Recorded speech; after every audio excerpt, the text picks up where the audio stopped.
Why did we pull out Clickbait's perfectly healthy running engine? Well, he's gonna have to watch the video and figure out why.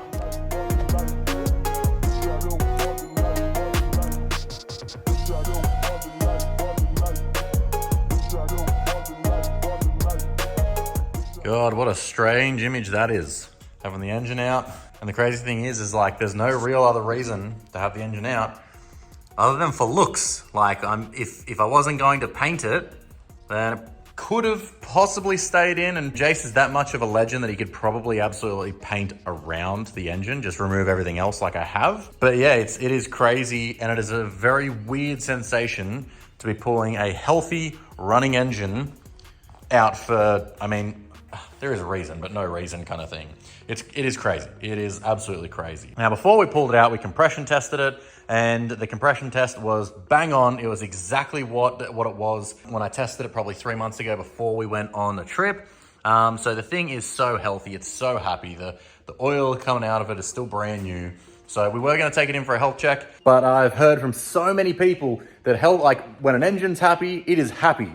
Don't go pulling it apart for no reason, because everything is seated exactly where it wants to be. Everything is extremely happy where it wants to be. Don't go disrupting that just for the sake of it. So many people, massive names in the burnout scene have all told me that the only time that they have ever really gone rods out is when they pull a happy engine out for a health check, trying to do the right thing, pull the main caps off, pull the bearings, pull the rod bearings, look at them. Yep, they're great. Fresh ones, or just put them back together. Next skid, they go rods out. So we are not going to do a health check this time around. We haven't done too much on this engine. It hasn't had a crazy life. It's done about 9 skids, a handful of Dream Team demos. Like, it is not crazy. It's not like it's belted 50 sets off it. So it's still in really good condition, still has really good compression, oil's in really good shape. There are no signs that we should have to take this and go get it pulled apart, pulled down, looked over. Because obviously if there were showing signs, if there was heaps of material in the filters, if there was bearing material, so like goldy bronze material in the clear view, all those kinds of signs, or even like if it was down on compression on a cylinder or something, kind of showing that maybe it had a bent rod, or if there are any signs like that, then 100% we would go and take that and get a health check. We would. But I'm not going to touch something that's perfect and it has been absolutely on point at the moment. But I'm just going to start tidying more of this up because the wagon is undergoing huge major changes. I'm gonna have to be careful and go back through this footage, make sure I didn't show you the new wheels, because they are currently, this door's blocking it, but the new wheels are on the back of the wagon because we test fit them. They're on there right now, but you're not gonna see them just yet because the wagon is getting a huge birthday. It's getting a new color thanks to Jason, the guys at Hammer Coatings. It's got new wheels from the guys over at Pro Wheels in the States. They hooked us up with a killer set of wheels. What else is it getting? Oh, it's getting some spicy stuff that we can't talk about yet. But Spice of the Legend is going to help us fix a lot of the stuff in the rear end. The tubs are falling apart. It's the reason we couldn't do thrash and that's because literally the tubs are falling apart. So it's going to get some love back there. And then also we're going to redo the tunnel so we can actually get the car low. The reason the car has been at the right height that it has been this whole time is because we have a one-piece tail shaft and we need to raise the tunnel to be able to get the car low because I want this thing on its freaking guts at some of that. So, engine out, going to start prepping that for paint because going to do some spicy stuff with that. And then obviously prep the car for paint, got to get the interior out. Man, this thing is going to be a sad looking car by the time we are ready for this to get to paint because it's barely going to be a rolling shell, but I'm excited. I cannot wait for it to look the way it's going to look. You guys are going to be so freaking hyped too because it's going to come out so good. Alrighty, let's keep ripping into it. Alright, so now that the engine's out and standing there, got Indy's help. We're also just creating a mess of wagon parts and whatnot and just everything that's coming out, but we've also got the rear out of it and like, oh, look at all this shit and stuff. But pulling all this out because obviously we're going to be doing the tunnel. So all the rear out and everything, which gives us a chance to properly clean the thing out too, because there's like fire extinguisher dust and dirt and crap everywhere. Isn't that right? I'm stuck though. Yeah, I don't actually know how you're going to get out of that. Go on, muscles, lift up. Lift it above my head. Send it. Oh, and a fire extinguisher. Where am I going? Back a little bit, see if we can close the door. I did not think that was going to work. You got it. You got it. Because that one doesn't have any electronics, whereas the driver's seat on this side would have been the same, would have been twice as heavy. Plus, you do have an extinguisher there. Just place it where you are for now. God, at the start of today, we had a running, driving car, and now we just... Oh, look at the state of it in here. I'm so glad that we are getting all this out so we can, like, clean it and, like, make it sexual again. You know, I'm so glad we can leave that side of the dash in, because then I would have had to have undone all my perfect zip ties. And it really holds it in the right spot. I can finally put that plate back on the side of the shifter now that I can reach it. I guess after I clean all this crud around it. Look at all the mess from the fire extinguisher. Well, I can't get mad at the fireys, because that's from my extinguisher that did that. And it's also from your car. Your fire. My fire, yeah. If I didn't want that shit in there, I just wouldn't have caught fire. Simple. Simple. We just would have stopped it. Yeah. Said no. Alrighty. Productive day. Now clean the engine bay a little bit. The box I reckon can stay in there, so I'm leaving the trans cooler in as well. Leaving that all as a sealed unit, more or less kind of thing. At the moment, it's propped up, but I'll figure out a way to hold the box up just so it can stay there. Decided to give the little engine a clean off while Indy stays back there and relaxes. It's good to see that the blower can still polish up pretty nice, but I'm still going to give that a fresh coat, make it look all fresh and good.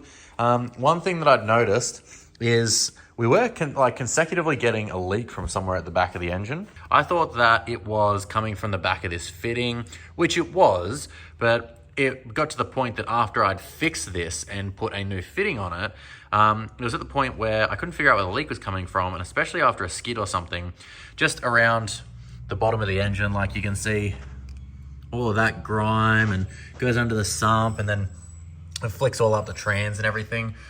And I kept thinking, like, it's even pulled up there on the starter motor, wherever that is, that's soaked in oil too. And I couldn't figure out where it was coming from, and the only thing I could really think of was a rear main seal, but it wasn't that much of a problem. So it led me to believe that maybe it wasn't the rear main seal, because it wasn't like pumping oil out, it was only seeping. But if I come down here and look now, I most definitely think it was the rear main seal. Yeah, she's mighty wet under there. So yet another thing where we got insanely lucky. And like that leak has been happening for a little while now. So a little bit of a leak on the rear main seal, and yeah, we can definitely change that one out now while the engine's out. Might get Brad from APM to come look at that one, because even though it's a very simple procedure, more or less get a pick, pull this one out, seat a new one in. I'm just going to get someone from APM to actually do it that knows what they're doing, because then we know it's going to be a good job. So now that we got everything out, one cool thing that you can also tell is, like, obviously by having the flex plate out, is I don't know if you remember when I was putting in the Haltech, at literally, what, a week before we left for the Gazinats, the starter motor hit, where is it? Right there. It found those teeth, or created those chunks out of the teeth, and would skip on it. The starter would skip on it. And I was like, you mother effer. Literally like a week before it's meant to go on the truck. And then I was like, you know what? I don't care. If it wants to play games during the event, I'll just, if it gets to that bit, I'll just crank it, past it by hand, start it, boom, fire. But thankfully, the entire freaking, not only through Gazinats Darwin, but Red Sentinats in Alice Springs, and then Paracruz Queensland, not once did it give me a single issue. Not once did it magically stop on that one, and the starter tried to grab it the next time around and got nothing. Until our mate Juzzo was loading the wagon on the truck at the end of Paracruz Queensland. I was showing him how to start the wagon. When he went to start it, it went, and just found on those teeth, which is crazy. And I was like, holy shit. The end of this entire tour of destruction, and that's when it happens to find those for the first time. Oh, that event was just like, well, those series of events were just perfect. It just, like, everything freaking went perfect for us, which is so good, because I enjoyed every freaking second of it. The crazy thing is, too, is this is a billet flex plate. Where's the SFI rating? There. This is a billet flex plate. It is crazy that still, like, chipping teeth and whatnot. Starter motors are literally my enemy. I've freaking on this thing, I've set the starter motor up 100 times of shimming, checking. Just as you think it's perfect, you hear it and you're like, motherfucker, it's still not perfect. But oh well, you win some, you lose some. Chuck in a new flex plate, and Bob's your brother's dog's sister. Isn't that right, Indy? Oh, and then sneaky update for this bad boy. The reason she's at the front of the shed, she's about to head down to Seb's, and we're going to get this bitch running because she's officially going to Summernats. This thing's going to be fat lapping it. We're going to talk Tim into doing a couple hits down Skid Row maybe. But EXCESV is definitely going to Summernats to fat lap. So get freaking keen, boys. I'm so hyped for this thing to fire up. In the coming months, when the wagon's getting its work done, and we're not overseas, because obviously we're going to SEMA. If we're here, we're probably going to be filming some of the action as the SV gets closer and closer to firing, getting ready to run. And yeah, I am insanely stoked. And I know Indy is too. Aren't you, Indy? Yeah. Alrighty, guys. See you in the next one. Catch you later. Take it easy. See you later. Peace. Bugging, there's nothing that we got in common. I've been out grinding and hustling, investing this paper, got tired of eating that ramen. All of my music be heat, I ain't missing a beat. I've been blessed with impeccable timing. Watch all them people who friendly, it turn into envy whenever they see that you shining. Okay, I'm back.